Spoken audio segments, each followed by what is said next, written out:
The boy was the first to see her, and he did not look away the way the grown men did. He was perched on the top rail of the corral fence when the wagon came up the track, and he watched the woman on the seat the whole way in, the way a person watches something they have been waiting for without knowing its shape. She sat very straight. Her hands were folded in her lap over a bundle wrapped in oilcloth, and she did not look at the house, or the barn, or the men by the water trough. She looked at nothing at all, which is what a person learns to do when looking at things has cost them. The wagon jolted over the ruts, and she moved with it and did not brace, as though she had long ago given up the habit of expecting the ground to be kind. The driver drew up in the yard, and she waited to be told she might get down. She did not get down on her own. She waited to be told. Silas Hare came out onto the porch and stood with his thumbs in his belt and said the woman's name once, to be sure of it. Ruth. She answered that yes, she was Ruth, and that the agency in Cheyenne had sent her, and that she could cook and keep accounts and doctor stock, and that she asked for nothing but her keep and a wage paid at the season's end. She said all of it flat in a row, the way a person recites a thing they have had to recite in many doorways, because in many doorways the answer had been no. There was no plea in it, and no pride in it. There was only the list, offered up, and a silence after where she waited to hear what he made of her. It was eastern Colorado in a dry autumn, and the grass had gone the color of old rope, and Silas Hare had a place that was slipping, and 2 hands who were leaving, and a boy of 8 who had not spoken more than 10 words to a stranger since his mother went into the ground the winter before. Silas looked at the woman a long while. He had learned to take his time over people, having been wrong about a few. What he saw was a woman past her first youth, plainly dressed, worn in the way a good tool is worn, and carrying herself as though she expected at any moment to be sent on down the road. He had seen that carriage before, in horses that had been handled hard by someone else before they came to him. It made a creature quiet, and it made a creature careful, and it took a long patient while to undo. Then he told her the room off the kitchen was hers, and the wage was fair, and that he did not hold with idleness, and she said she did not either, and that was the whole of the arrangement. No papers. A word given on a porch, which in that country was a thing that held. The boy's name was Tom. He got down off the fence and carried her bundle in without being asked, and it was heavier than it looked, and he did not complain of the weight. He set it down inside the door of the little room and stood a moment looking at it. And then he looked at her.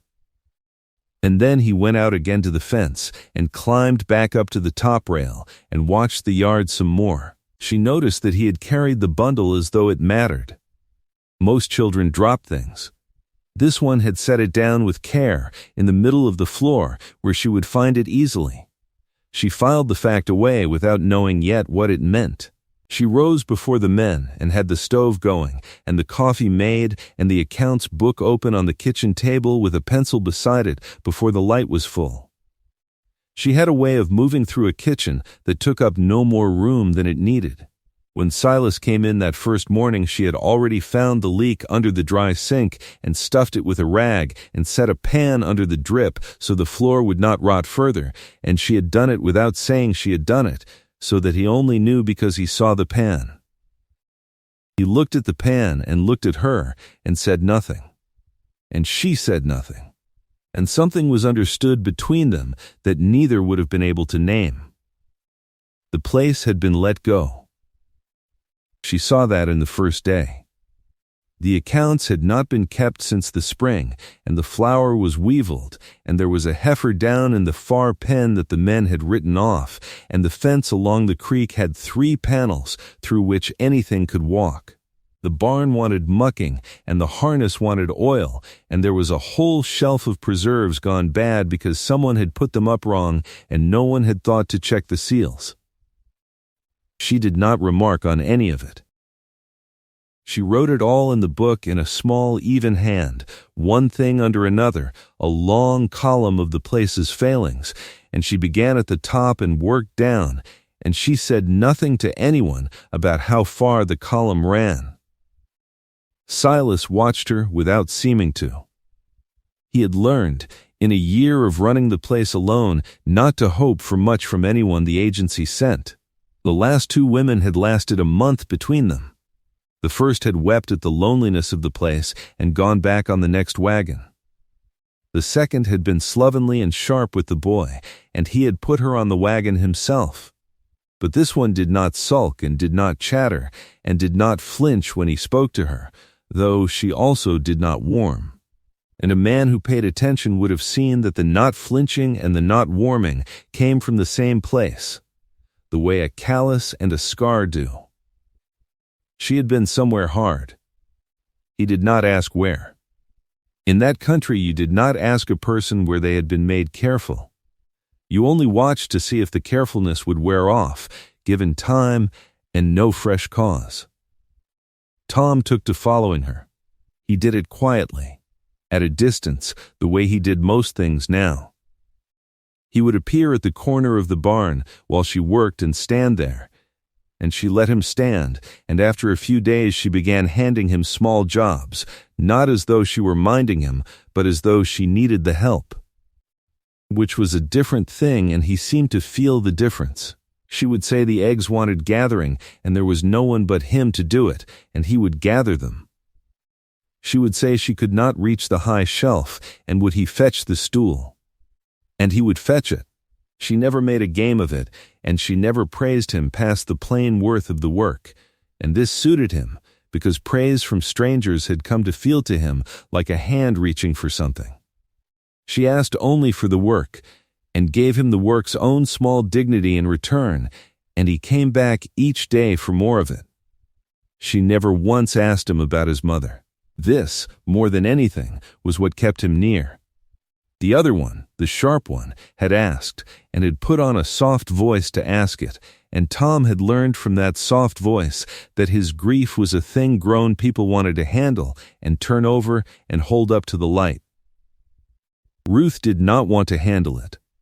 Ruth behaved as though a boy's sorrow were his own property to keep private if he chose. And so he found, to his own surprise, that he wanted to be near the one person who was not trying to take it from him. The heifer in the far pen was the thing that showed him what she was. She had gone down with a bad quarter, the udder hot and hard on one side, and the men had said she was finished and left her for the coyotes to settle. Ruth found her on the 3rd day and did not ask leave. She milked out the bad quarter by hand, slow, though it must have hurt her wrists to do it, drawing off the spoiled milk until it ran clean. And she stripped that quarter out 4 times a day and packed it with cloths wrung from water she kept just short of scalding, and she made up a drench from what she found in the lean-to and got it into the animal a little at a time. She knew to milk the bad side last so as not to carry the sickness to the good quarters on her hands.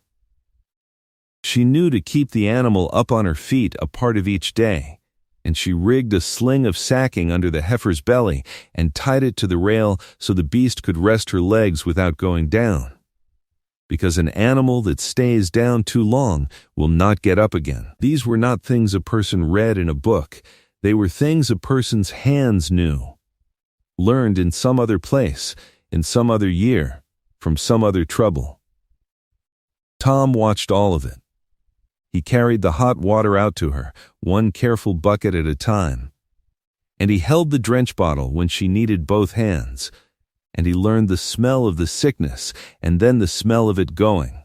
On the 4th day the swelling was down, and the milk that came from the bad quarter was near to clean. On the 5th day the heifer stood on her own and took feed. Silas came and looked at her over the rail and said nothing for a while. He had counted that animal a loss. A man does not like to be shown that his loss was another person's saving, and Silas was man enough to feel the small sting of it, and man enough not to let the sting rule him. "Worth keeping, then," he said at last. She was always worth keeping. Nobody looked close enough. He looked at Ruth when she said it, because it did not sound entirely like a thing said about a heifer, but her face gave him nothing, and she had already turned back to her buckets. Tom, standing at the fence, had heard it too. He did not forget things he heard. He was a boy who kept accounts of his own, in his head where no one could see them, and he wrote that sentence down in the place where he kept such things. And he kept it. The days shortened. She put the garden to bed and dug the last of the roots into the cellar, and she went through the ruined preserves and threw out what was spoiled and put up fresh from what the season still gave, and she did it right, so the seals held, and the shelf filled again with jars that would see them through. She mended the harness and oiled it. She patched the 2 worst panels of the creek fence herself with wire and a stretcher, working in the cold with her breath showing, and Tom held the wire for her and learned how a fence was made tight. Silas saw the fence and said only that it would hold the winter, which from him was a great deal. The trouble, when it came the ordinary way, through money. There was a note owing on the place, and the man who held it drove out in a buggy one afternoon in a good coat, and he was not a cruel man, and did not pretend to be one. His name was Mr. Enderby, and he held paper on half the county, and he had a reputation for fairness that was, in the main, deserved. He sat at the kitchen table and drank the coffee Ruth set down, and told Silas plainly that the note was due in full by the 1st of the month, and that he had a buyer standing ready, and that if the money was not found he would take the buyer's offer, and no one could say he had not given fair warning. He was sorry for it. He said so, and meant it, which made it worse. He turned his hat in his hands while he said it, and he did not look at the boy, and he drank his coffee down and thanked Ruth for it by name. And then he got back in his buggy and drove away, and the trouble stayed behind in the kitchen after him like a smell. Silas did not have the money. Ruth had the book open and knew to the dollar that he did not have it. She had known for weeks that this month was coming and had watched him not speak of it, the way a man will not speak of a thing he cannot mend. That evening he sat at the table with the note laid out and figured it over and over as though the numbers might rearrange themselves if he was patient, and Tom sat across from him not figuring anything, only watching his father's hands. The lamp burned between them. Silas moved his pencil and stopped and moved it again, and the sum at the bottom did not change, because sums do not change for a man's wanting them to. Ruth stood at the stove with her back to them both. She had money. She had a wage owed her that she had not drawn, and beyond that she had a small store put by, folded flat and carried from doorway to doorway for years against exactly this kind of month. The money that was the only thing standing between her and the road. She did not offer it. She had learned what happened to a woman who offered everything she had. She had offered it once, long ago, in a house that was not kind, and it had been taken, and she had been sent on anyway, and the lesson had gone in deep, deeper than reason, down where the body keeps its old fears. So she stood at the stove and said nothing, and hated herself a little, and said nothing still, and told herself that a woman who gave away her last dollar was a woman who would soon be back on the wagon with nothing between her and the winter road, and this was true, and it did not make the silence sit any easier on her. She did not sleep well that night. She lay in the little room off the kitchen and listened to the wind come down off the plain and worry at the eaves, and she thought about the boy's face across the lamp from his father, and she thought about the note, and she thought about how many doorways there were left in the world for a woman her age, and how few of them would open. She had come to like it here. That was the danger of it. She had let herself begin to like it, and liking a place was how a person got hurt, and she knew that.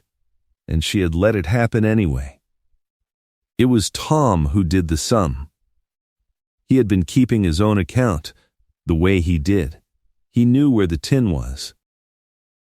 His mother had had a tin, a plain dented thing with a fitted lid, and after she died he had kept it, and into it he had put every coin that came to him, a nickel for turning the grindstone at the smith's, a dime from his uncle at Christmas, the small money a boy comes by in 2 years of a place where there is nothing to spend it on. He had been saving it for nothing in particular. He had only known that his mother had saved and put by against hard days, and told him more than once that what is saved is for when it is needed. So he saved, because it was a thing of hers he could still do, a habit of hers he could keep alive in his own hands. He lay awake the same night Ruth lay awake, on the other side of the wall, and he did the arithmetic a boy does, which is not the arithmetic of dollars, but the arithmetic of who belongs where. He knew the place might be lost. He knew that if the place was lost, Ruth would go, because a housekeeper without a house goes back on the wagon. He knew he did not want Ruth to go. And he knew he had a tin. It was as plain to him as a fence line. He did not weigh it or worry it. He simply saw the shape of the thing and rose in the dark to do it.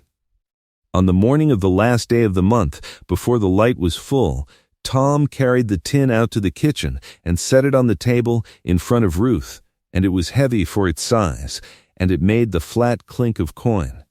He opened the lid so she could see. Then he took her account book, the one she kept, and turned to the last written page, and he put his finger on the blank line under the last entry, on the bottom line where the sums were carried, and he looked up at her. "Write it in," Tom said. "It goes to her name. It is hers to spend." Ma always said what is saved is for when it is needed. It is needed now. Ruth looked at the tin, and at the boy's finger on the line in her own book, on the line she had drawn, and at his face, which was his mother's face and also entirely his own. He had made her one of them. He had done the arithmetic in secret and decided where the money went, and it went to the place, to the note, to keeping her. And he had written her into the book that was hers by putting the debt on her account, and he had done it plainly, as though it were only sense, because to him it was. He was not being wise, he was being simple, which is a stronger thing. He had a rule his mother had given him, and he had applied the rule, and the rule had pointed at Ruth. She did not cry, because she had lost the trick of it years before, in a place where crying had been a thing that was used against her.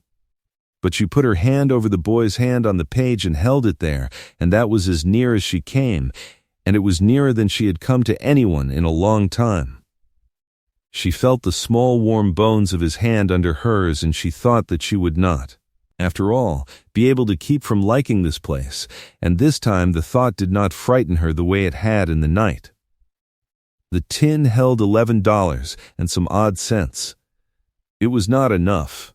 It was not the 10th part of enough, but it was not the amount that mattered, and everyone who came to that table would have known it. The amount was a child's amount. The meaning was the whole of the thing. Silas came in and found the tin open on the table, and the boy standing guard over it, and Ruth with her hand still on the page. And Tom told his father what he had told her, in the same plain words, that the money was Ruth's now, and it was for the note, and Ma would have said so. Silas Harry stood in his own kitchen and understood 2 things at once: that his son had chosen this woman without asking anyone's leave, and that the boy was right, and that he himself had been slower than a child of 8 to see what was plain. He looked at the tin a long moment. He knew the weight of it in a boy's life. That tin, knew it was 2 years of every small coin, knew it was the last thing of the boy's mother that the boy still tended. And the boy had carried it out and set it down for Ruth without being asked, and without being told, and without hope of getting it back. A man could stand and look at a thing like that and feel the ground shift under what he had thought he knew about his own son and about the woman at his stove. He did not touch the tin. A man does not pay his debts out of his son's savings and call himself a man. But he went out to the barn that morning, and he saddled the bay gelding, the good one, the fast one, the horse he had raised from a foal and broke himself, and that every man in the county knew on sight as Hare's horse. He led it out into the light and stood with his hand on its neck a moment, and the horse turned its head and lipped at his sleeve the way it had done since it was a colt. And Silas stood the moment out, and then he mounted and rode it into town. He sold it. He sold it to the liveryman who had wanted it for 3 years and never been able to buy it, and he took less than it was worth, because it had to be that day, and there was no time to bargain a thing to its true price when the note fell due at noon. He carried the money straight to Mr. Enderby and paid the note in full and got the paper back with the debt struck through in ink, a line drawn clean across the sum. He folded it and put it in his coat. He did it in town, in daylight, where men saw. The livery was on the main street and the sale was done in the open, and by evening it was known from one end of the county to the other. Silas Hare had sold the bay to keep his place, and any man who heard it could work out for himself what a thing had to be worth to a man for him to sell that horse, and they did work it out, and some of them looked at the housekeeper differently after, and some of them looked at the boy differently. And Silas did not care in the least what any of them made of it. He walked the 4 miles home in his boots because he had no horse to ride, and the road was long and the light went down and the cold came up, and he did not mind the walk. A man who has done a right thing does not feel the road under him the way another man would. He came into the kitchen after dark with the struck-through note in his hand, and he did not make a speech. Because he was not a man who could, and because the thing did not need one. He laid the paper on the table where the tin had been. Then he took the tin, and he counted the boy's coins back into it, every one, the nickels and the dimes and the odd cents, and he pressed the lid down, and he set it on the shelf above the stove where Ruth would see it every day, and it would not be spent. He put it where it belonged, which was kept. The money had done its work without being spent at all. It had said what it needed to say, and now it could go back to being a boy's tin on a shelf in a house that was still theirs. "Stay," Silas said. "Not for the wage." He looked at his son and then at her. "The boy has already decided it. I am only slow." Ruth sat with her hands flat on the table. For a long time she did not say anything, and the two of them let her not say it. They had both of them, in their different ways, learned the worth of letting a person take their time. She had spent so many years being moved on that staying was a word she had to turn over before she could hold it. She had been sent from so many doorways that she had stopped believing in the kind that opened inward. She looked at the note with its line drawn through the debt, and at the tin on the shelf, and at the man who had walked 4 miles in the cold rather than spend a boy's coins, and at the boy who had spent them without a second's doubt, and she found that the old fear, the one that lived down where reason did not reach, had gone quiet for the first time in more years than she could count. Then she said she would stay, and she said it quietly, and that was all. And it was enough. Tom, half asleep against the wall, opened his eyes and looked at the tin on the shelf and shut them again, satisfied, the way a boy is when a sum has come out even. By the next summer, she had put her name in the front of the account book in her own hand, under his and the boys', which is where the names were kept in that house. She had written it plainly. Ruth, in the same small, even hand, she wrote everything, and it looked strange to her the first while, seeing it there among the names of the living and the one name of the dead. And then it stopped looking strange and started looking like a fact, which is what it had become. The bay was gone, and there was a plainer horse in the corral that did the work as well and asked less of a man's heart. The fence along the creek was whole, all of it now. Every panel tight. There was a garden where there had been weeds, and a root cellar filling for the winter, and a heifer in the near pen who had once been left for dead and was now the best milker on the place, and gave a full pail morning and evening, and would come to the rail when Ruth called her. On the shelf above the stove the tin still stood, the coins still in it, and no one moved it, and it was understood without saying that it was not money any longer but a fact, put where a fact could be seen. Tom no longer followed her at a distance. He walked beside her now, and talked, and the 10 words he had once had for strangers had become more words than she could always keep up with, so that some days she had to tell him to save a few for supper. Some mornings he beat her to the stove and had the coffee going before she came in, standing on the stool to reach the pot, and she would stand in the doorway a moment and watch him work, and then she would take up the accounts book and open it to the day's page and begin at the top and work down.